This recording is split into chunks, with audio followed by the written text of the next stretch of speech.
नमस्कार किसान साथियों, फिर से स्वागत है हमारे चैनल खेती बाड़ी बाई सोनू पंडित में। मैं आशा करता हूँ आप अच्छे होंगे, मस्ती में होंगे, खुश होंगे और इंजॉयफुल होंगे। किसान भाइयों, फिर से मैं आ गया हूँ एक नया वीडियो लेकर के, जो कि आपके जानकारी और आपके मनोबल को बढ़ाने वाला ये वीडियो और ये जानकारी होगी। बने रहिएगा वीडियो के आखिरी तक। चैनल पे नए हैं तो चैनल को आप पहले फटाफट सब्सक्राइब कर लें।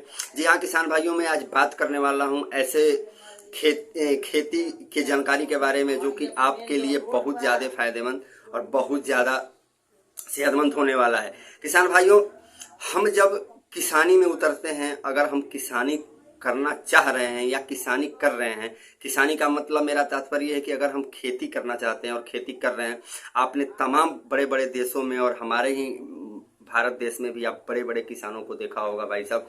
वो खेती करते हैं कम लागत में, उनका जो उपज होता है ज़बरदस्त होता है, और हम और आप जैसे छोटे मोटे किसान होते हैं वो देख करके दंग हो जाते हैं कि इनका इतना संपन्न और इतना बढ़िया खेती कैसे हो रहा है और इतना बढ़िया उत्पादन वो कैसे कर रहे हैं और इससे ज़्यादा मोटा मुनाफा वो कैसे कमा रहे हैं। तो भाई साहब, उनके पास जो होता है, बड़े बड़े लेवल के जो किसान होते हैं, उनके पास खेती की एबीसीडी, किसानी की एबीसीडी का फार्मूला पूरी तरह से उनको ज्ञात होता है और जानकारी होती है, जिसके वजह से इसमें वो पूर्ण रूप से सफल हो पाते हैं और सफल रहते हैं। और हम आप उस चीज़ को नहीं जान पाते हैं, खेती का फार्मूला और एबीसीडी की जानकारी हमें नहीं हो पाती है, जिसके वजह से हम हाथ मलते रह जाते हैं।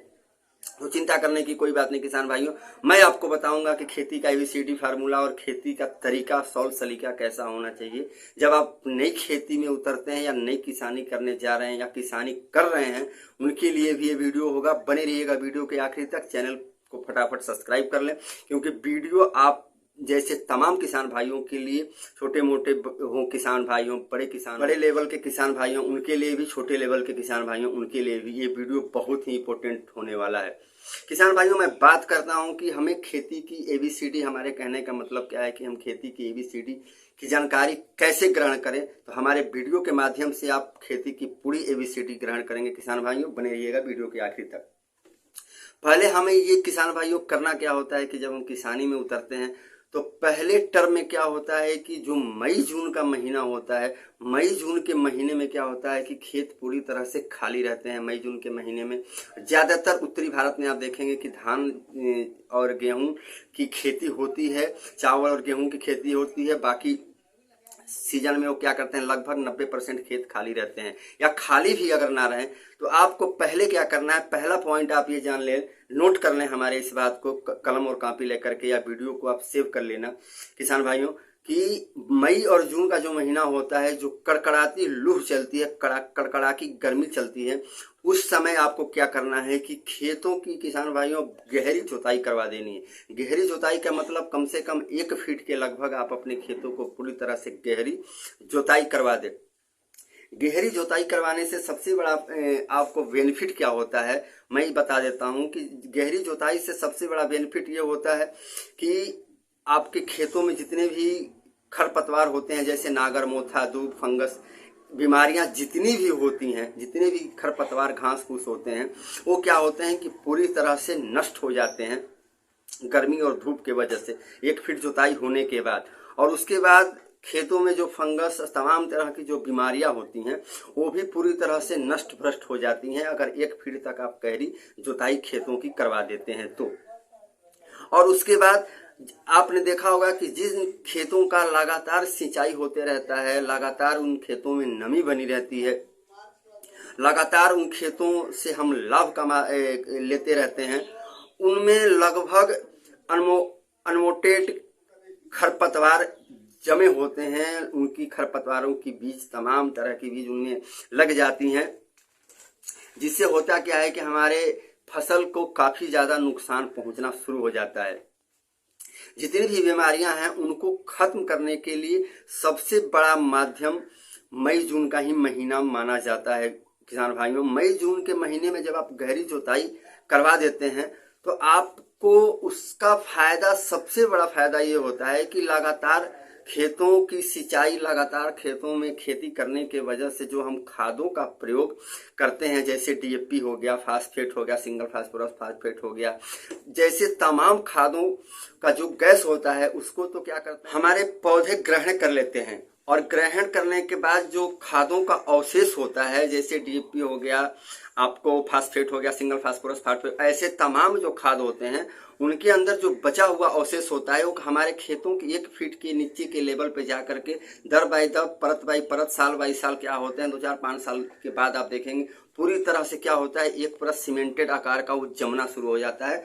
और जमने के बाद क्या होता है कि हमारे खेती की हुई पौधों को नुकसान पहुंचाना शुरू कर देते हैं। तो किसान भाइयों, उनका जो बचा हुआ अवशेष रह जाता है खेतों में, सीमेंटेड आकार का जम जाता है, पूरी तरह से जम जाता है, 1 फीट नीचे टाइट, मतलब पूरा टाइट ही टाइट हो चुका होता है, पत्थरनुमा पूरा हो जाता है कि मतलब आप दंग हो जाएंगे देख करके। जिसका नुकसान ये आपको होता है कि जो भी आप अपने खेती की हुए पौधों में जो भी आप खाद तत्व या पदार्थ जो भी आप देते हैं, पानी देते हैं, मतलब जितने भी आप पोषक तत्व अपने पौधों को देते हैं, वो क्या होता है कि आपके पौधों के जड़ों तक पहुंच नहीं पाता है, जिसके कारण आपकी उत्पादन क्षमता खराब होती है, आपके फसल को नुकसान पहुंचता है, आपके फसल की जड़ें मजबूत नहीं हो पाती हैं, फसल की बल्लियां कलियां जो होती हैं, उनका फल जो होता है वो ये सब क्या होते हैं, मजबूत नहीं हो पाते हैं, जिससे आपको बहुत ज्यादा मात्रा में नुकसान होता है। तो सबसे पहले क्या करना है कि जो सीमेंटेड परत होती है 1 फीट नीचे लेयर में, उसको सबसे पहले तोड़ना जरूरी होता है।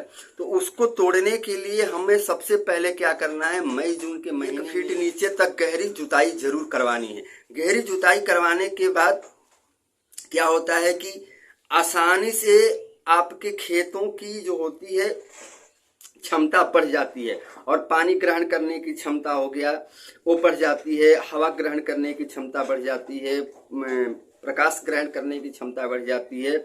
और जो भी आप अपने खेतों में की हुई खेती को अगर पानी देंगे, वो पानी आसानी से पौधों के जड़ों तक पहुंच जाता है और आपके खेतों में बराबर पानी भरा नहीं रहेगा।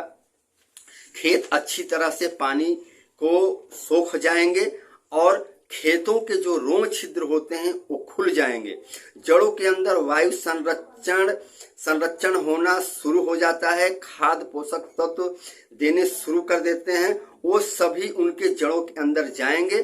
तब जाकर के जड़ जितनी अंदर जाएगा, पौधे का जड़ जितना ही अंदर जाता है, जमीन के पोषक तत्वों को अच्छे से हमारे पौधे ग्रहण करना शुरू कर देते हैं और पौधे हेल्दी होंगे, उनका फल अच्छा होगा, उनका उत्पादन अच्छा होगा, उनका जड़ अच्छा होगा, और जो पौधों का जो जड़ होता है वो काफी मोटा संख्या में होगा, जिससे आपके उत्पादन में भी भारी वृद्धि होने शुरू हो जाते हैं किसान भाइयों।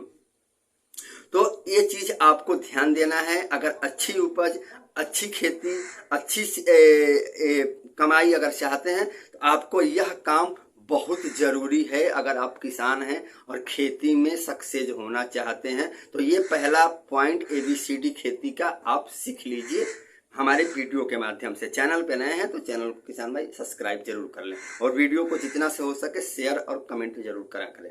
अब आ जाते हैं पॉइंट नंबर 2 में। किसान भाइयों, हमने बहुत ऐसे किसान भाइयों को देखा होगा, बहुत ऐसे हैं, ये कह लें आपकी कम से कम 50 से 60% की मात्रा में हमारे ऐसे किसान भाई हैं जो कि अपने खेतों के ऑर्गेनिक कार्बन की मात्रा को नष्ट करते जा रहे हैं और आज भी नष्ट किया जा रहा है। अपने खेतों को जानबूझ करके, जानते हुए भी किसान भाई गलती कर बैठते हैं। आपको जानकर हैरानी होगी कि ऑर्गेनिक कार्बन हमारे खेती के लिए, हमारे खेत में लगे पौधों के लिए कितना बहुत जरूरी होता है, जिसको कि हम अपने खुद हाथों से ही नष्ट कर रहे हैं और हम खुद इसके जिम्मेवार हैं। फसल के आप खेतों के कार्बन को आप कैसे बढ़ाएंगे, पहले ये आपको बता देते हैं।